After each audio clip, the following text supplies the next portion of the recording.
नमस्कार, मैं हूं निशांत चतुर्वेदी। फिक्र आपकी में एक बार फिर से आपका स्वागत है। भारत से लेकर दुनिया जहां तक की सभी जरूरी खबरें हम आपके लिए लेकर आए।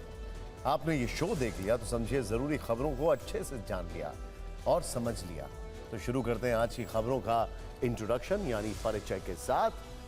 पिछले 48 घंटे से अपनी वीआईपी डिमांड को लेकर ट्रेनी आईएएस पूजा खेडकर ट्रेंडिंग में है। अब पूजा खेडकर की बंदूकबाज मां भी पैसे और रुतबे की हनक दिखाने के चक्कर में वायरल है। सवाल बेटी पर हुए तो मां ने पत्रकारों को धमकी दे डाली। ये आईएएस वाली कंट्रोवर्सी सवाल उठा रही है कि क्या पूजा खेडकर ने देश के सबसे प्रतिष्ठित यूपीएससी की फुल प्रूफ परीक्षा में सेंध लगा दी है। यह फिक्र के फोकस वाली खबर है। दूसरी खबर, दक्षिण के एक विवादित यूट्यूबर टीटीएफ वासन आंध्र में तिरुपति मंदिर के अंदर से उनके कुछ विवादित वीडियोस वायरल हो रहे हैं। वो अपने दोस्तों के साथ भगवान वेंकटेश्वर के भक्तों का मजाक उड़ाते दिख रहे हैं। ऐसे में सवाल यह है कि देश के मंदिरों में रीलबाजों के अतिक्रमण से मुक्ति कब मिलेगी। तीसरी खबर, शहीद कैप्टन अंशुमान सिंह के परिवार में गृह कलेश हो रहा है। मुद्दा कीर्ति चक्र का छिड़ा है जिसे कुछ दिन पहले उनकी पत्नी ने ग्रहण किया था और अब इसी सम्मान को लेकर शहीद कैप्टन के माता पिता ने अपनी बहू पर गंभीर आरोप लगा दिए हैं। इसे विस्तार से देखेगा। चौथी खबर, जोशीमठ में लैंडस्लाइड के कारण पिछले 3 दिन से 3000 से ज्यादा यात्री फंसे हुए हैं। TV9 भारतवर्ष की टीम मौके पर पहुंची तो हमें रेस्क्यू ऑपरेशन को लेकर ग्राउंड पर क्या जानकारी मिली है, 3000 लोगों को बचाने में कितनी मुश्किलें आई हैं, हम आपको जरूर दिखाएंगे। और पांचवी खबर, नेटो समिट में बाइडेन ने जेलेंस्की को पुतिन और कमला हैरिस को उपराष्ट्रपति ट्रंप क्यों कह दिया। सोचिए जरा, पूर्व राष्ट्रपति, उपराष्ट्रपति नहीं, पूर्व राष्ट्रपति ट्रंप क्यों कहा। सोचने वाली बात है। क्या यह बाइडेन का गजनी अवतार है और क्या यह चुनावी रेस से उनके बाहर होने का कारण बन सकता है। फिक्र आपकी में आज शुरुआत करते हैं द बिग आईएएस कंट्रोवर्सी से। द बिग आईएएस कंट्रोवर्सी, पिछले 48 घंटे से महाराष्ट्र की ट्रेनी आईएएस पूजा खेडकर का नाम और उसके कारनामे हर किसी की जुबान पर है। यह मामला तीव्र गति से कड़े एक्शन और आपराधिक कार्रवाई की तरफ बढ़ रहा है। लेकिन जो सबसे गंभीर सवाल उठ रहा है वो यह है कि क्या पूजा खेडकर ने यूपीएससी की प्रक्रिया को हाईजैक कर लिया था। क्या यूपीएससी की सिलेक्शन प्रक्रिया में पूजा ने सेंध लगा दी थी। क्या पूजा खेडकर ने किसी गरीब का हक मारा है। पूजा खेडकर का इतनी आसानी से सारे चेक पॉइंट्स पार करते चले जाना और ट्रेनी आईएएस बन जाना संदेह के घेरे में है। और अगर इसमें कोई गड़बड़ी निकलती है तो इतना जान लीजिए कि यह काम कोई सामान्य आदमी बिना किसी कृपा के नहीं कर सकता। पूजा खेडकर के कारनामों की वजह से अब सवालों की आंच यूपीएससी तक पहुंच रही है। इस एंगल से मामले की पर्दे हम आगे एक एक करके खोलेंगे, लेकिन सबसे पहले इस मामले में आज के बड़े अपडेट देते हैं। नंबर 1, पूजा खेडकर के खिलाफ केंद्र सरकार की कमेटी एक्शन में आ गई। नंबर 2, आरोप है कि पूजा खेडकर ने ओबीसी, नॉन क्रीमी लेयर और दिव्यांग सर्टिफिकेट में फर्जीवाड़ा किया। डीओपीटी के अतिरिक्त सचिव मनोज द्विवेदी ने इसकी जांच शुरू कर दी है। सूत्रों के मुताबिक पूजा खेडकर ने नियुक्ति के समय जो भी सर्टिफिकेट जमा करवाए उन सभी की जांच की जाएगी। इस बात की भी जांच हो रही है कि सर्टिफिकेट के वेरिफिकेशन के बिना उन्हें नियुक्त कैसे किया गया। यह भी पता लगाया जा रहा है कि सर्टिफिकेट वेरिफिकेशन के लिए कई बार बुलाया गया था लेकिन वो पेश क्यों नहीं हुई। 2 हफ्ते में आईएएस अधिकारी पूजा खेडकर से जुड़े सभी मामलों की जांच पूरी होगी। अगर जांच में एक भी सर्टिफिकेट जाली पाया गया तो उन्हें तुरंत प्रभाव से नौकरी से निकाल दिया जाएगा। यही नहीं, अगर पूजा खेडकर पर तथ्यों को छुपाने और गलत बयान देने के आरोप सही साबित हुए तो आपराधिक कार्रवाई भी हो सकती है। अब स्थिति यह है कि खेडकर परिवार के पुराने वीडियोस भी सामने आने लगे। पूजा खेडकर की मां का दबंग अंदाज सामने आया है जिसमें पिस्टल भी है और बाउंसर भी। नखरेबाज आईएएस की मां किस तरह पिस्तौल दिखाकर लोगों को धमका रही है, इसका पूरा वीडियो हम आपको दिखाने वाले हैं। लेकिन पहले यह चेक कर लीजिए कि पूजा खेडकर के ऑडी वाले तेवर कैसे ठंडे पड़ गए। अपनी निजी ऑडी कार में लाल नीली बत्ती लगाकर चलने का शौक रखने वाली पूजा खेडकर आज वाशिम में बोलेरो से अपने दफ्तर पहुंची। उनकी पुरानी डिमांड किसी ने नहीं सुनी, इसीलिए यहां उनके लिए कोई अलग से केबिन भी नहीं। जब वो दफ्तर पहुंची तो हमने इन आरोपों को लेकर उनसे सवाल किए। कल तक नियमों की धज्जियां उड़ाने वाली पूजा खेड़कर आज नियमों की दुहाई दे रही हैं। सुनिए क्या कहना है उनका। आप ही ने मुझे बताया कि कमेटी फॉर्म हुई है, तो I think we should respect that and whatever my submission is I will give it to the committee. आप ही ने मुझे बताया कि कमेटी फॉर्म हुई है, तो I think we should respect that and whatever my submission is I will give it to the committee. बदले बदले से अंदाज नजर आते हैं। कल तक तेवर थे, आज सबमिशन में नजर आते हैं। इस बीच आईएएस पूजा खेड़कर का एक और कारनामा सामने आया है। नवी मुंबई पुलिस ने बुधवार को महाराष्ट्र गृह विभाग को एक रिपोर्ट सौंपी है। इस रिपोर्ट में कहा गया है कि आईएएस अधिकारी पूजा खेड़कर ने स्टील चोरी के मामले में गिरफ्तार अपने रिश्तेदार को रिहा करने के लिए नवी मुंबई पुलिस पर दबाव डाला।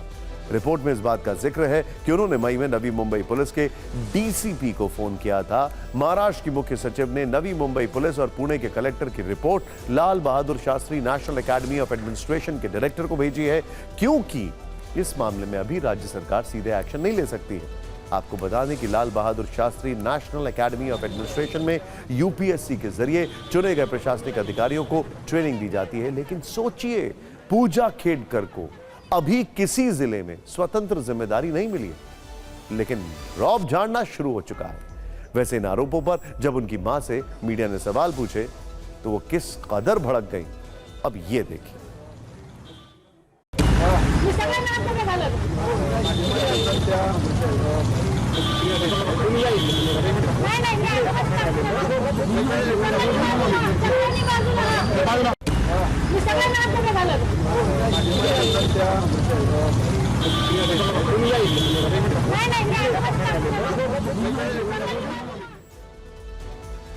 इन सब में सबसे बड़ा सवाल यूपीएससी की साख का है, यानी वो परीक्षा आयोग जो देश चलाने वाले प्रशासनिक अधिकारियों को चुनते हैं। सोचिए, भारत के 30 करोड़ परिवार हर दिन ये सपना देखते हैं कि उनके बच्चे लाल नीली बत्ती वाली गाड़ी में चलें।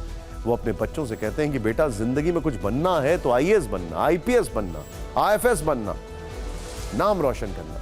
ये कैडर पाना लाखों छात्रों की चाहत होती है। देश में यूपीएससी की परीक्षा फुल प्रूफ मानी जाती है। ये देश की सबसे कठिन परीक्षा है। इस परीक्षा का वजन भी आपको महसूस करना होगा, तभी पूजा खेड़कर वाले मामले की गंभीरता को आप समझ पाएंगे। आईएएस, आईएफएस, आईपीएस और केंद्र की बाकी सेवाओं के लिए यूपीएससी परीक्षा आयोजित की जाती है। सिविल सेवा की यह परीक्षा 3 चरणों में आयोजित होती है, प्रिलिमिनरी, मेंस और फिर इंटरव्यू। इस परीक्षा के लिए न्यूनतम उम्र 21 साल जबकि अधिकतम 32 साल है। सामान्य श्रेणी के अभ्यर्थी इस परीक्षा में 6 बार, जिसको कहते हैं 6 अटेम्प्ट कर सकते हैं। ओबीसी कैटेगरी के 9 बार बैठ सकते हैं, जबकि एससी एसटी के लिए कोई सीमा नहीं। अगर 2023 के नतीजों की बात करें तो यूपीएससी ने केंद्र की अलग अलग सेवाओं में 1016 कैंडिडेट का सिलेक्शन किया। इनमें अलग अलग कैटेगरी के कुल 200 आईपीएस, 120 आईएएस और 37 आईएफएस थे। 2024 की प्रिलिमिनरी परीक्षा में करीब 13.5 लाख छात्र शामिल हुए थे, यानी लाखों छात्रों की इस भीड़ से महज 1000 का सपना पूरा होता है। इसी से अंदाजा लगाइए कि ये रास्ता कितना कठिन है। इतना कठिन कि लोग प्रयास करते करते थक जाते हैं, बूढ़े हो जाते हैं। एक एक सीट के लिए जबरदस्त लड़ाई होती है। लोग घंटों पढ़ाई करते हैं, कई महीनों पढ़ाई करते हैं, सालों पढ़ाई करते हैं, अटेम्प्ट्स पे अटेम्प्ट्स देते हैं, और यहीं पर यूपीएससी की जिम्मेदारी की बात आती है। अब तक के आरोपों से ऐसा लग रहा है कि पूजा खेड़कर ने कहीं परीक्षा की इतनी सख्त प्रक्रिया में सेंधमारी तो नहीं की है। पूजा खेड़कर ने दिव्यांगता का सर्टिफिकेट दिया, लेकिन 6 बार बुलाने के बाद भी मेडिकल टेस्ट नहीं करवाया। क्या उन्हें कोई फर्जीवाड़ा किया, इसीलिए टेस्ट कराने से वो बचती नहीं? और क्यों उनकी अकाउंटेबिलिटी फिक्स नहीं की गई? पूजा ने ओबीसी नॉन क्रीमी लेयर कोटे से नौकरी हासिल की। नियमों के मुताबिक इस कैटेगरी में वही अभ्यर्थी आ सकते हैं जिनके माता पिता की कमाई 8 लाख रुपए तक है। लेकिन पूजा के परिवार की संपत्ति तो 40 करोड़ बताई जा रही है, तो फिर उनको इस कैटेगरी का लाभ कैसे मिला? किसी ने इस चीज को क्रॉस चेक क्यों नहीं किया? ये सब आरोप है जिसका सच जांच में पता चल जाएगा। लेकिन सवाल ये उठ रहे हैं कि क्या यूपीएससी की नजर इस पर नहीं गई? क्या यूपीएससी ने इन दस्तावेजों की सत्यता जांचे बिना पूजा खेड़कर का रिजल्ट घोषित कर दिया? और इससे भी बड़ा सवाल, ऐसी और कितनी पूजाएं? क्योंकि एक बार सेंध लग जाए तो फिर कोई भी इस रास्ते से अंदर घुस सकता है। वो कहते हैं ना, it is the first time then it may not be the last time. ये पहली बार हुआ है तो इसका मतलब ये नहीं कि ये आखिरी बार हुआ है, ये शायद पहले भी हो चुका होगा। पूजा खेडकर के पिता थी आईएएस अधिकारी रहे। आरोप है कि सरकारी नौकरी में रहते हुए उन्होंने करोड़ों की संपत्ति अर्जित की। उन्होंने कई जगह जमीन खरीदी। हमने इसी शो में कल आपको बताया था। आज जब पूजा विवादों में है तो उनकी मां मनोरमा खेडकर का एक धमकी देने वाला वीडियो सामने आया। थोड़ी देर पहले वो मीडिया को भी धमकी दे रही थी, लेकिन ये वीडियो 2023 का है जो अब सामने आ रहा है। ध्यान से देखिएगा, उनके हाथ में पिस्तौल है, गुस्से से भरी हुई, जो पहले भी थी। अभी आपको वीडियो दिखाया था। आवाज तल्ख है, जो पहले भी थी। पूजा के परिवार ने पुणे के मुल्शी में 25 एकड़ जमीन खरीदी। आरोप है कि वो अपनी जमीन के पास मौजूद किसानों की जमीन पर भी कब्जा करना चाहते थे। जब किसानों ने विरोध किया तो पूजा की मां बाउंसर्स के साथ उन्हें धमकाने पहुंच गई। इस दौरान उन्होंने पिस्तौल से उन लोगों को डराने की कोशिश की। पूजा की मां ने किसानों से क्या कहा, उनकी बेटी पूजा खेडकर ने आज इस पर क्या सफाई दी, खुद देखें। माझं नाव रे जागा माझी मूळ मालक आहे माझी पण जागा आहे मूळ मालक आहे मूळ मालक कागद 7-12 माझ्यावर आहे 7-12 माझं नाव आहे कोर्टाचं ही मग कोर्टाचं मला आणून दाखवायचं कोर्टाचा मला अगोदर कोर्टाचं आणून दाखवायचं हा कसं काय घ्यायचं बघतोस घ्या सगळं घ्या मी पण नाही घाबरायचं कोर्टाचं आणून द्यायचं मला पण मॅडम आपण सुशिक्षित लोक आहोत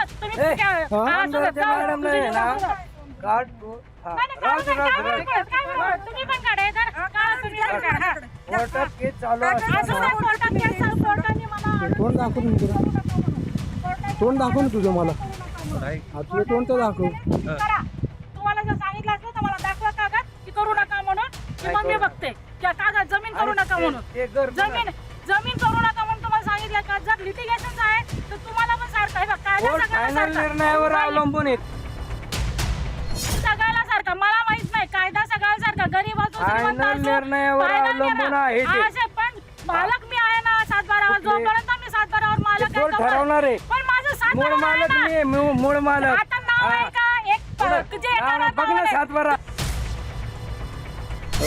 आईचा तुमचा एक व्हिडिओ सुद्धा व्हायरल झालेला आहे, बंदुकीचा धाक दाखवण्याचा व्हिडिओ असल्याचं बोललं जात आहे। मी ह्या मॅटरवर बोलण्यासाठी तुमच्याशी ऑथोराइज नाही आहे, त्याच्यामुळे मी या मॅटरवर बोलू शकत। वो जो ज़मीन है पूरी वो उसके ऊपर ऑलरेडी 2-3 केस है हमारा और वो हमारा पुरखों का ज़मीन है, उधर कोई अकेला मालिक नहीं है। अच्छा तो उन्होंने एक आदमी से लिया है कि कंटेनर लाके रखा है उनका और थोड़ा बांधकाम करने का प्रयास किया है उन्होंने और हमको अरेस्ट करते उधर उन्होंने आके पहले मारपीट की। उसके बाद उन्होंने वो ज़बरदस्ती वो रखने का प्रयास किया उधर। उसके बाद जब हमने उनको आने के बाद उनको जब रोकने की कोशिश की तब उन्होंने सीधा पिस्टल निकाल के हमारे चाचा के ऊपर लगा दिया। अंग्रेजी में कहावत है when it rains sometimes then it pours, यानी कि जब बारिश होना शुरू होती है तो भयंकर होती है और तबाही आती है। इनके कारनामों की जो बारिश है वो शुरू हो चुकी है। अब आप देख रहे हैं उसके आगे आगे क्या क्या हो रहा है। जानकारी के मुताबिक पीड़ित लोगों ने पुणे ग्रामीण पुलिस के पास इसकी शिकायत दर्ज कराने की कोशिश की, लेकिन अधिकारियों ने किसी के दबाव में बीच बचाव करके मामले को वहीं रफा दफा कर दिया और पूजा की मां मनोरमा खेडकर पर कोई केस दर्ज नहीं हुआ। सवाल है कि खेडकर परिवार के सिर पर किसका हाथ है जो इतने गंभीर मामले में भी वो पुलिस या कार्रवाई से बच गए। अब फिक्र के लेंस से इस पूरी खबर को देखते हैं। हम अभी 100% ये नहीं कह सकते हैं कि इस मामले का पूरा सच क्या है, लेकिन मौजूदा परिस्थितियों में शक होना लाजमी है। अगर जांच में पूजा खेडकर दोषी साबित हुई तो यूपीएससी के इतिहास में शायद पहली बार होगा जब किसी उम्मीदवार के सेलेक्ट होने के बाद उसकी आईएएस वाली कुर्सी जाएगी। सोचिए ऐसी स्थिति में यह यूपीएससी की फुल प्रूफ परीक्षा प्रक्रिया के लिए कितना बड़ा झटका है। बरसों की बनाई उसकी साख धूमिल हो सकती है। हालांकि ये सब आशंका है, आरोप है, सच के लिए जांच का इंतजार करना होगा। लेकिन अफसोस इस बात का है कि इस जांच को होने में इतना समय लगा, इतना सब रायता फैला।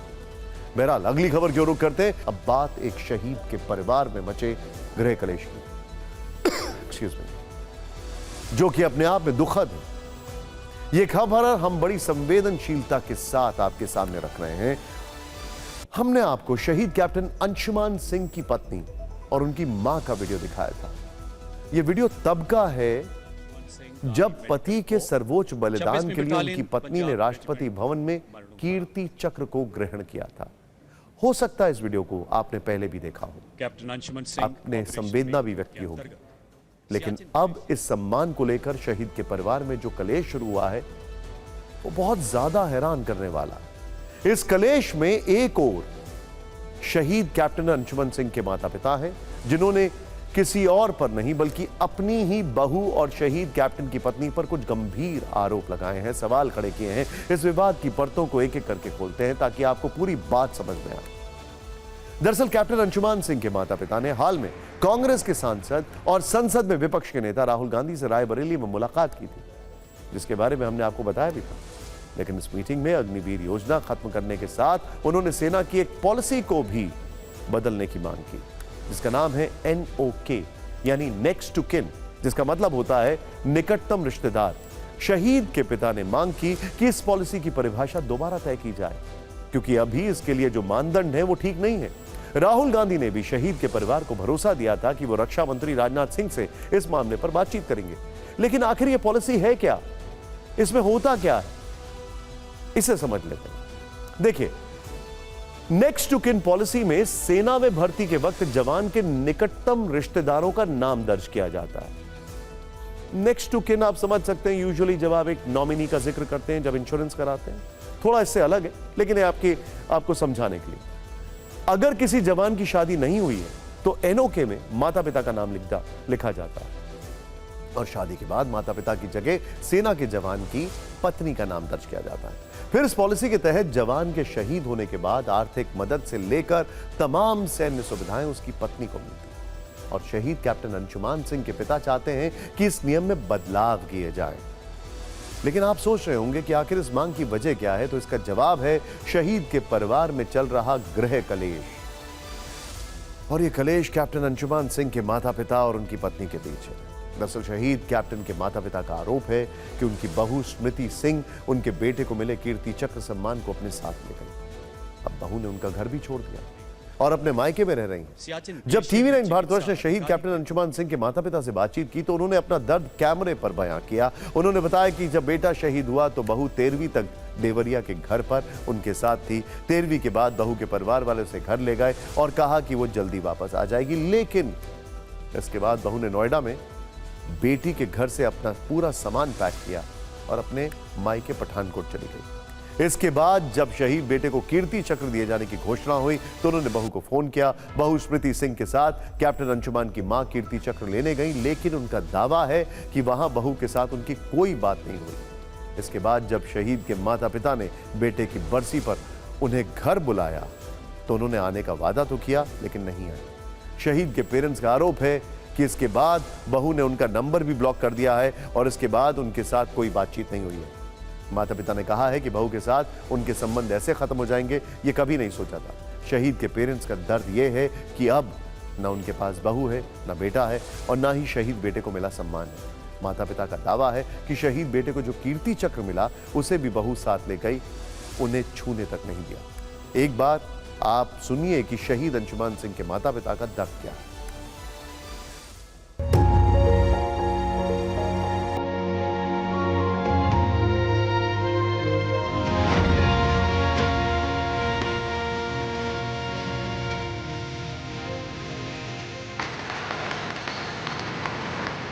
मैं तो बहू से मेरी 1 फरवरी या 2 फरवरी को व्हाट्सएप पे बात हुई थी और कोई बात नहीं हुआ। फ़ोन हमारा ब्लॉक कर दी थी, हमारा कोई फ़ोन हुआ नहीं। जब वो राष्ट्रपति भवन में आई थी तब भी हमने कोशिश किया कि बात हो, हमारी बेटी ने बात करने की कोशिश की तो उन्होंने ये कहा था कि डोंट वांट टू।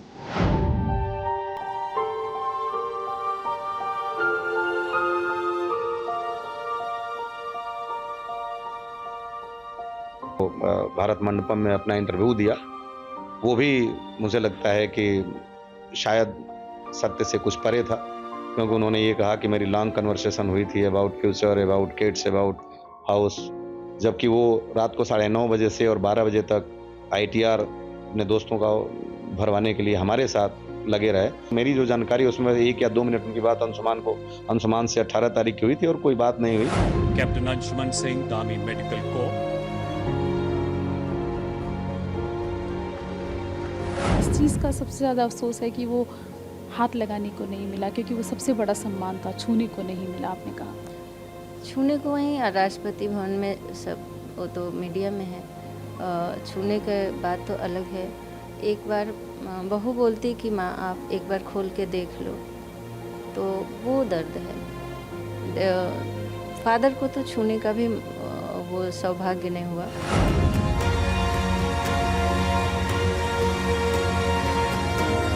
क्या इतनी पढ़ी लिखी नहीं है, ना समझ थोड़ी है कि जिसके बेटे से मैं इतना सम्मान पा रही हूँ, इज्जत पा रही हूँ, वो ऐसे ही मिल रहा है। उनके बाप का वर्ड है कि ये सरकार दे रही है। क्या मेरा बेटा नहीं होता उनको सरकार दे देती?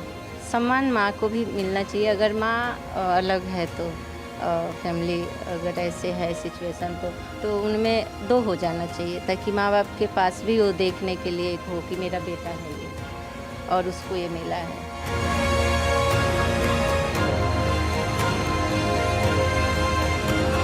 कुछ भी इस पे नहीं है कि हमें किसी भी प्रकार का कोई पैसा हमें मिल जाए, चूँकि मैं सक्षम हूँ अपने परिवार के पालन पोषण के लिए। हाँ, ये ज़रूर है कि जिस तरह से केवल इंश्योरेंस में या ये है, और माँ बाप जो हैं उनके लिए अगर ये नियमावली में कुछ परिवर्तन होता है तो निश्चित रूप से उनके लिए ये बेहतर होगा। क्योंकि लखनऊ में मेरे संपर्क में 1-2 माँ बाप ऐसे हैं जो कि रिक्शा चला रहे हैं और उनके बेटे ने शहादत दी और बहू यहाँ कार पे।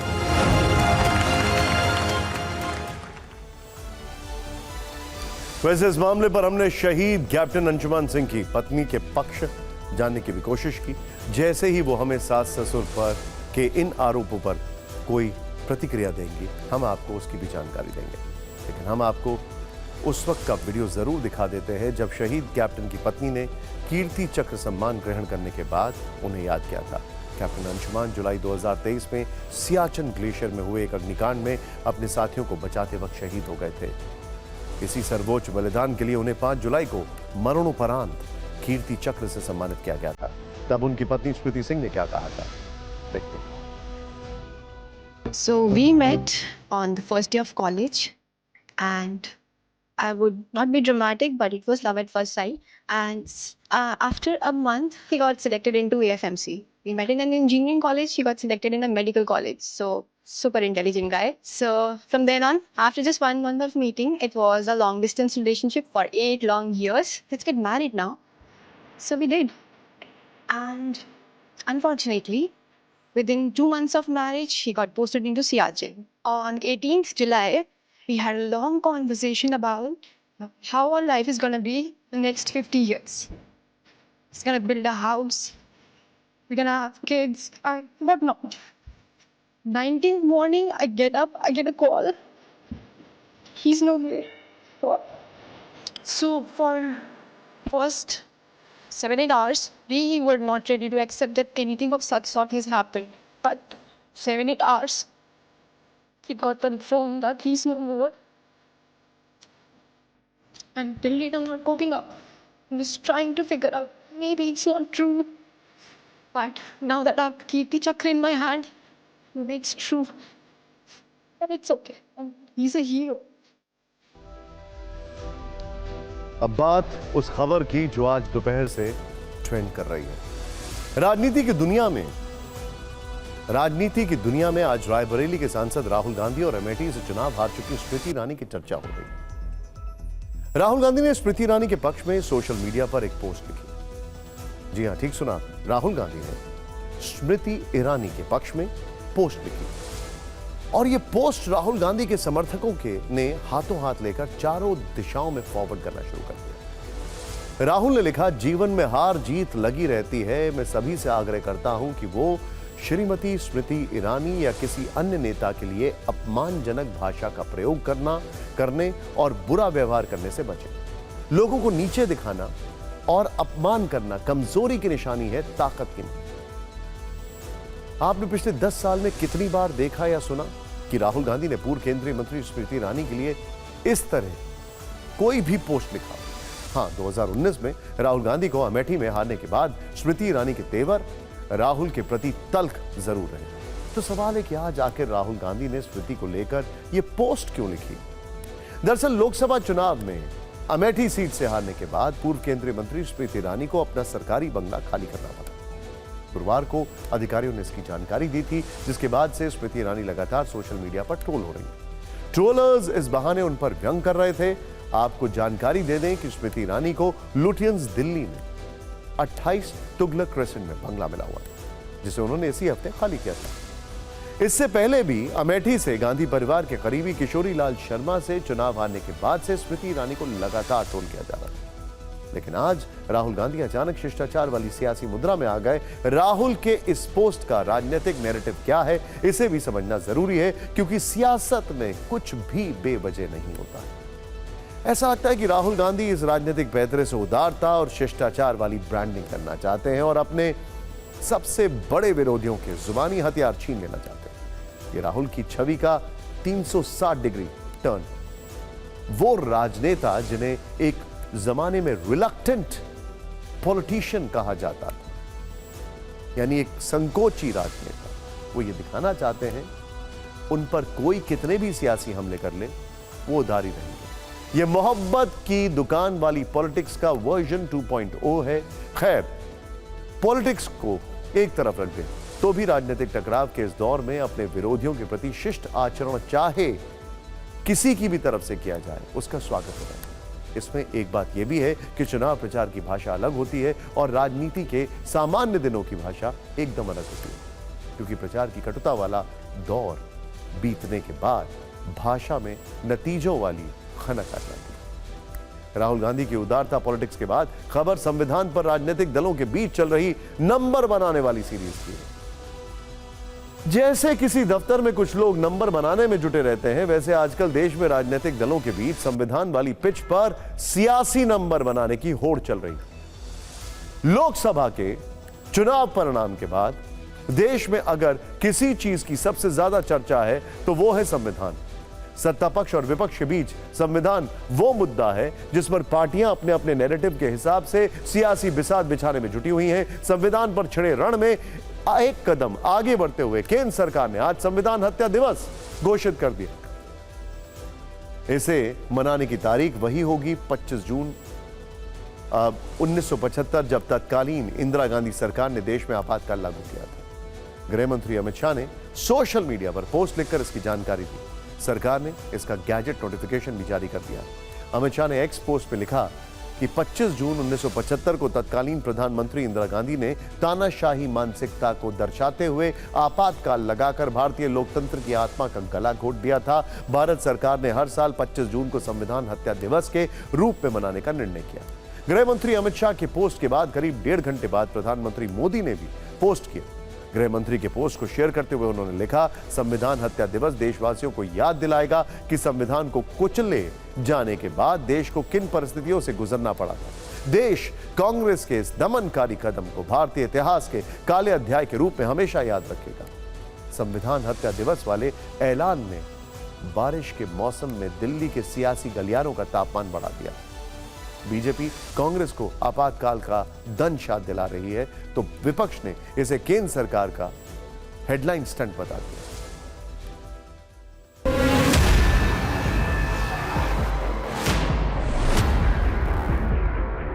1975 में जो जुल्म सहा है, उस समय का जो प्रकोप जो कांग्रेस पार्टी ने टॉर्चर किया है, वो दोबारा ना हो, इसके लिए बड़ा कदम उठाया गया। 4 जून को देश ने जो है मोदी मुक्ति दिवस घोषित कर दिया है, तो अब यह सरकार कोई भी दिवस लाए, देश उससे सहमत नहीं है।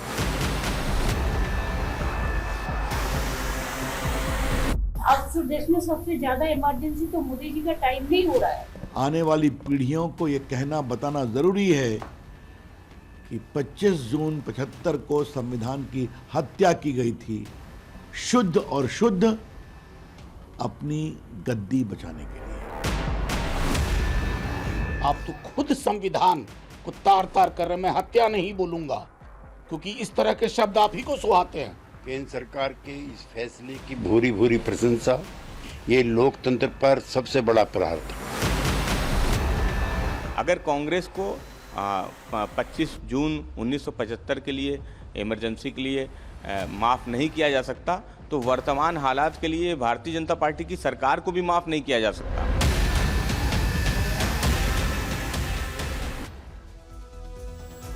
और अब राजनीतिक खबरों से आगे बढ़ते हैं। देश की अगली फिक्र उत्तराखंड में जोशीमठ के आसपास फंसे तीर्थयात्रियों को लेकर है, जिन्हें श्रद्धा वाला चुंबक हजारों लाखों की संख्या में पहाड़ों पर खींच लाता है। लेकिन जब पहाड़ों को हार्ट अटैक की तरह लैंडस्लाइड अटैक आता है तो लोग फंस जाते हैं। TV9 भारतवर्ष संवाददाता विवेक शर्मा जोशीमठ से 2 किलोमीटर दूर बद्रीनाथ नेशनल हाईवे पर मौजूद हैं। वो ग्राउंड जीरो पर हालात की पड़ताल कर रहे हैं और लोगों की समस्याओं को देश के सामने रख रहे हैं।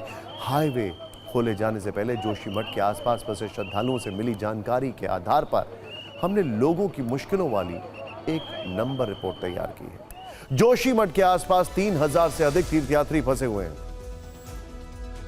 हाईवे खोले जाने के बाद अब उन्हें धीरे धीरे निकाला जा रहा है।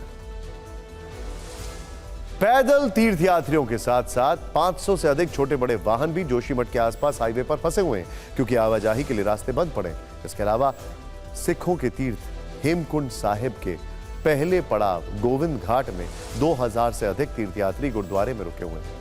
प्राप्त जानकारी के अनुसार उत्तराखंड में 200 से अधिक सड़कें लैंडस्लाइड के कारण बंद पड़ी हैं। 4 धाम यात्रा के रूट पर 22 जगह लैंडस्लाइड हुई है और प्रशासन की टीमें सड़कों से मलबा हटाने के काम में जुटी हैं। इसके अलावा TV9 भारतवर्ष को तीर्थयात्रियों से जो जानकारी मिली है उसके मुताबिक बद्रीनाथ से आने जाने वाले ज्यादातर श्रद्धालु जोशीमठ में फंसे हुए हैं। ऐसे में कुछ होटल मालिकों ने आपदा में अवसर खोज लिया है और जिस होटल के लिए पहले 1 से 2000 रुपए लिए जा रहे थे, अब उसका रेट 4 से 5000 रुपए कर दिया गया है। NDRF, SDRF और बाकी टीमें लगातार सड़कों से मलबा हटाने में जुटी हुई हैं और सावधानी के साथ तीर्थयात्रियों को बाहर निकालने की कोशिश कर रही हैं। हालांकि पहाड़ों के गिरने से कमजोर हुए रास्तों पर जान का जोखिम बना हुआ।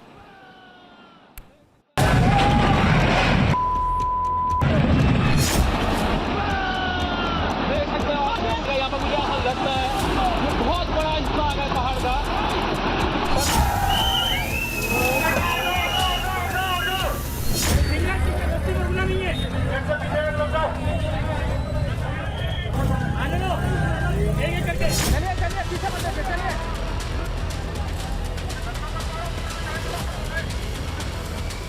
आपको कुछ भी नहीं घूमेंगे। धीरे धीरे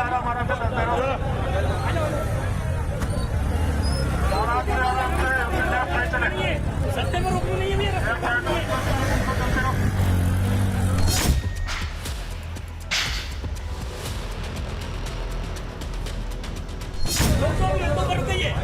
रोको भी रोको, रोकिए उधर, रोको भी। रास्ता खराब है, रास्ता आगे खराब है। भी अभी बाइक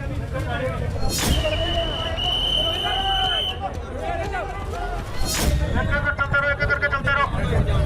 चलिए चलो, लेफ्ट साइड से चलो आराम से।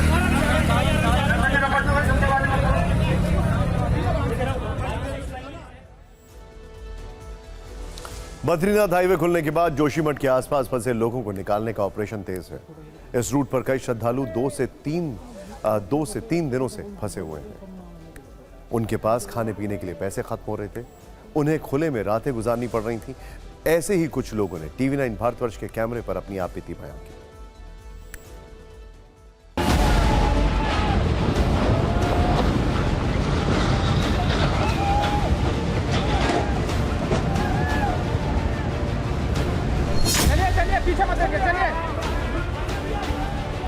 पैदल जाने वाले यात्रियों के लिए रास्ता खोल दिया गया है और आप तस्वीरों में देख सकते हैं कि कैसे NDRF के जवान यहां पर आने वाले लोगों की सहायता करते हुए नजर आ रहे हैं।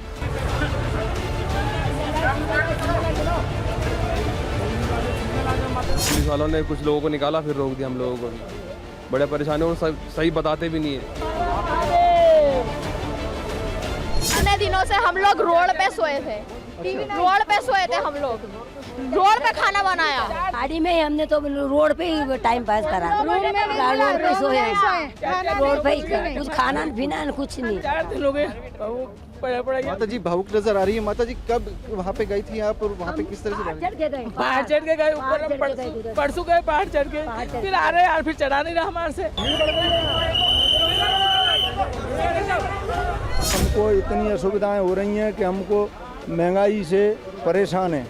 जैसे रोटी 100 रुपए की 200 में मिल रही है, क्या करें, इंतजार कर रहे हैं सर। यहाँ पे 5 दिन होके मतलब फंस गए हैं हम लोग। खाने पीने का राशन भी नहीं है, पैसा भी खत्म हो गया सर। हम जैसे निकलना था। कल लोग होटल वाले और अब बात करते हैं उस पहाड़ की, उस मुसीबत के पहाड़ की जो अमेरिका की जनता के ऊपर गिरा है और हर दिन उनको यह देखना पड़ता है। हम बात कर रहे हैं अमेरिका की, जहां आजकल 35 करोड़ अमेरिकी लोगों को प्रेसिडेंट बाइडेन की शारीरिक और मानसिक फिक्र सता रही है। Excuse me. वो बाइडेन को लेकर काफी फिक्रमंद, डेमोक्रेट्स भी चिंतित हैं। ट्रंप उनकी इस हालत से काफी खुश हैं और भारत में इसे बाइडेन का गजनी अवतार कहकर कटाक्ष किया जा रहा है। बहुत साल पहले आमिर खान की एक फिल्म आई थी गजनी, जिसमें मुख्य किरदार को एक हादसे की वजह से शॉर्ट टर्म मेमोरी लॉस हो गया था।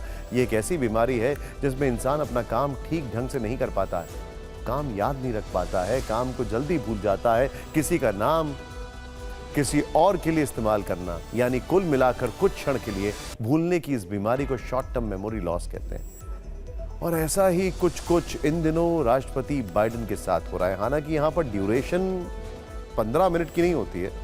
वो वॉशिंगटन में हुए नेटो समिट में जेलेंस्की को पुतिन बोल जाते हैं, अमेरिका की उपराष्ट्रपति कमला हैरिस को उपराष्ट्रपति ट्रंप बोलकर नेटो के मंच पर फिर से लड़खड़ा गए।